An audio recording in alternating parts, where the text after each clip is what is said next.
قصة بني إسرائيل مع فرعون مصر. ليه فرعون مصر كان بيضطهد بني إسرائيل؟ وليه كان بيعذبهم؟ وليه كان بيستخدمهم في أعمال البناء وصناعة الطوب وتنظيف الشوارع والطرقات؟ وليه بني إسرائيل دونا عن باقي الأعراق اللي عاشت في مصر في الفترة دي اختار فرعون ان هو يعذبهم ويختارهم كعبيد ليه، حتى انه وصل بيه الامر من كره بني اسرائيل ان هو قرر يقضي على نسلهم عن طريق ان هو يذبح او يذبح الذكور من الاولاد كل سنة علشان ينتهي نسل بني اسرائيل من الوجود. ليه بالذات بني اسرائيل كان بيكرههم فرعون؟ وهل كان في اسباب للكره الشديد ده والعذاب الكبير اللي عذبه فرعون لبني إسرائيل؟ هل كانوا يستحقوا الإجرام الكبير ده؟ أكيد طبعا ما كانوش يستحقوا، ولكن فرعون كان ليه أسبابه إنه يكره بني إسرائيل. إيه هي الأسباب اللي خلت الفراعنة أو المصريين القدماء في الوقت ده يكرهوا بني إسرائيل بعد ما كانوا عايشين معززين مكرمين ومقربين للحاكم في مصر في قبل ما يوصل فرعون للحكم؟ ده اللي هنعرفه مع بعض في الفيديو ده، تابعني. سبب دخول اليهود مصر كان البداية هو سيدنا يوسف، لما اخواته ال11 اخ تأمروا عليه وكانوا عايزين يقتلوه، وخرج منهم واحد صالح وقال لهم لا تقتلوا يوسف وألقوه في غيابة الجب يلتقطوه بعد الصيارة إن كنتم فاعلين. يعني بلاش تقتلوه وارموه في أي بير يعدي أي ناس ماشية ياخدوه، ويبقى احنا كده بعدناه عن أبونا، لأنهم كانوا غيرانين منه. وبكده خدوا بعض السيارة زي ما هم توقعوا وقالوا وزي ما ربنا أراد، وراحوا بيه ودوه لمصر واشتراه عزيز مصر. والحكمة ربنا أرادها، ولأن سيدنا يوسف كان نبي من أنبياء الله وكان يتمتع بمواهب كبيرة جدا، قربته من عزيز مصر في الوقت ده وخلته يحتل مكانة كبيرة في قصر العزيز. وفي الفترة دي كان بيحكم مصر الهكسوس مش الفراعنة، وده كان واضح جدا في صورة سيدنا يوسف لما كان بيتذكر اسم حاكم مصر اللي هو طبعا معروف بالفرعون. ما نذكرش اسم فرعون طول قصة سيدنا يوسف في صورة يوسف ولا مرة، وكان دائما يأتي الذكر باسم الملك. وقال الملك ائتوني به أستخلصه لنفسه.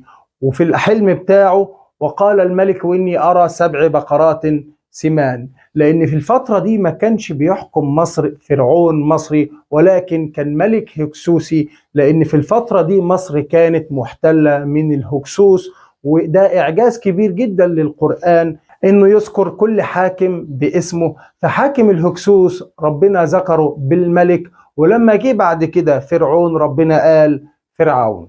وبعد ما كبر سيدنا يوسف ودخل السجن وقام بتأويل رؤيا الملك اللي هي أرى 7 بقرات سمان يأكلهن 7 عجاف و7 سنبلات خضر وأخرى يابسات، وكان تأويله للرؤيا سبب في نجاة مصر من مجاعة كبيرة جدا.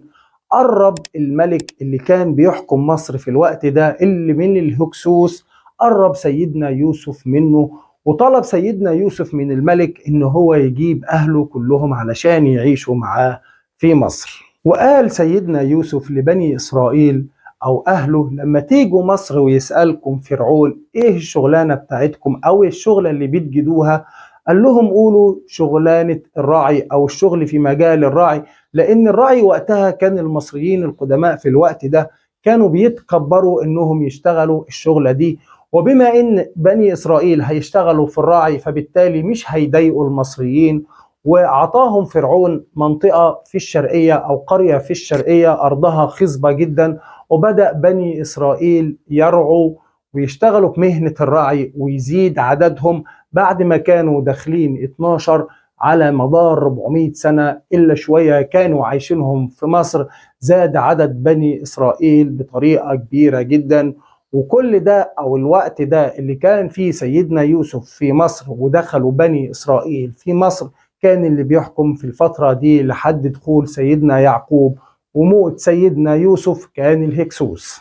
وكان اليهود أو بني إسرائيل في فترة حكم الهكسوس كانوا مقربين من الحاكم الهكسوسي اللي هو الملك، وكانوا بيفرضوا الضرائب وبيساعدوه في نظام حكمه ضد المصريين، وكانوا بينقلوا الكلام وبيعملوا وشاية بين المصريين وبعضهم، رغم ان سيدنا يوسف قبل ما يموت وصى بني إسرائيل بأهل مصر خيرا، ولكنهم ما سمعوش الوصية، وبالتالي خلوا المصريين كلهم يكرهوا بني إسرائيل، خصوصا وانهم كانوا بيتعالوا على المصريين لان من نسلهم النبوة، ولان جه منهم النبي اللي هو سيدنا يوسف واللي انقذ مصر من المجاعة، فكانوا بيتكبروا على المصريين، بالاضافة الى انهم كانوا بيتعاونوا مع الملك الهكسوسي ضد الشعب المصري عن طريق فرض الضرائب وسوء المعاملة، نظرا لمكانتهم القريبة جدا من حاكم الهكسوس أو الملك وقتها اللي كان بيحكم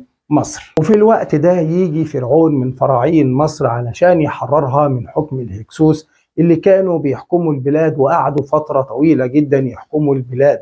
ولازم هنا ننوه لحاجة، ان احنا ازاي عرفنا ان هم هكسوس؟ لان حاكم الهكسوس في الوقت ده كان ليه لقب وهو الملك. أما بالنسبة لمصر فكان حاكم مصر ليه لقب اللي هو فرعون، زي مثلا محاكم فارس ليه لقب اللي هو كسرى، وحاكم اليمن تبع، وحاكم مثلا الحبشة النجاشي، فده كان لقب مصر. حتى القرآن دقيق جدا في النقطة دي، لما اتكلم عن حاكم الهكسوس قال الملك، ولما اتكلم عن فرعون مصر قال فرعون. وبعد تحرير مصر من حكم الهكسوس بدأ فرعون في الانتقام من بني إسرائيل أو اليهود الأوائل أو السلالة الأولى من بني إسرائيل. وبالرغم من أن سيدنا يوسف وصاهم قبل ما يموت على أهل مصر خير، وسبحان الله وكأنه على علم أنهم برضه هيجي عليهم يوم وهيخرجوا من مصر، وأوصاهم أن أنتوا لما تخرجوا من مصر تاخدوا جثتي وتدفنوها في الخليل جنب جثة سيدنا يعقوب وابائه سيدنا يعقوب واسحاق وابراهيم في الخليل في فلسطين، وكانه كان على علم ان هم هيسيئوا المعامله مع المصريين. المهم بدا فرعون في الانتقام من بني اسرائيل، وبدا يسومهم سوء العذاب ويستخدمهم في اشق الاعمال، وهي اعمال البناء وصناعه الطوب وبناء المعابد وتنظيف الشوارع والصيد، وبدأ يستعبدهم بمعنى أنه يجعلهم عبيد في القصور ويجعل نسائهم خادمات في البيوت. ووصل بيهم طبعا محدش اعترض، يعني من شعب مصر في الوقت ده محدش كان متعاطف مع بني إسرائيل، لأن هم كانوا متغطرسين وكانوا متجبرين على المصريين في الفترة دي أو في فترة حكم الهكسوس. بل ومش بس كده، دول كانوا بيقاتلوا أو واقفين في صف الهكسوس ضد المصريين، فبدأ المصريين في الفترة دي محدش يتعاطف معاهم أبدا. ووصل بفرعون الإجرام انه يقرر انه يذبح الذكور منهم ومن اطفالهم علشان خاطر يقضي على نسلهم، ويجي يوم وما يكونش في حد من بني اسرائيل، والنساء يفضلوا شغالين في البيوت خادمات وما يتبقاش ذكور. ولكن جه الحكام او الوزراء المصريين وراحوا لفرعون وقالوا له ان انت بالطريقه دي لما هتقتل الذكور احنا مش هنلاقي حد يخدمنا، فبدأ يقتل الذكور في عام ويسيبهم في عام. في مصر في زمن فرعون سيدنا موسى نظام دقيق جدا لتسجيل المواليد والمتابعة الطبية، فكان أي واحدة من بني إسرائيل يظهر عليها أعراض حمل كان بيتم متابعتها متابعة دقيقة جدا، ولما كان بيجي المولود ويتعرف نوعه مثلا ذكر كان بيبقى معروف هيتعمل فيه ايه، ولو أنثى فكانوا بيشغلوها مثلا كخادمة بعد كده. حتى ان انقاذ سيدنا موسى من الموت او من الذبح على يد فرعون كان محتاج تدخل الهي، ان ربنا يتدخل لانقاذ سيدنا موسى من الموت على ايد فرعون، وتحصل المعجزة الالهية وهو بنفسه اللي يربيه في بيته.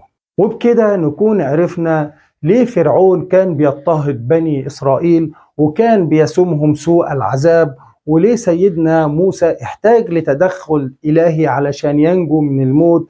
وطبعا ده كله نتيجة غطرستهم ونتيجة خيانتهم وتعاملهم مع المحتل ونكران الجميل والغطرسة، علشان كده ربنا عاقبهم وبعت لهم فرعون يعاقبهم ويسومهم سوء العذاب. ومش بس فرعون اللي عمل كده مع بني إسرائيل، لا ده كمان عمل معاهم كده الرومان، وعمل كده معاهم هتلر، وعمل كده معاهم بخت نصر. أعتقد على مقدار التاريخ كله ما كانوش ملايكة علشان خاطر الناس دي كلها تعذبهم بالطريقة دي. لو عجبك الفيديو تابعني.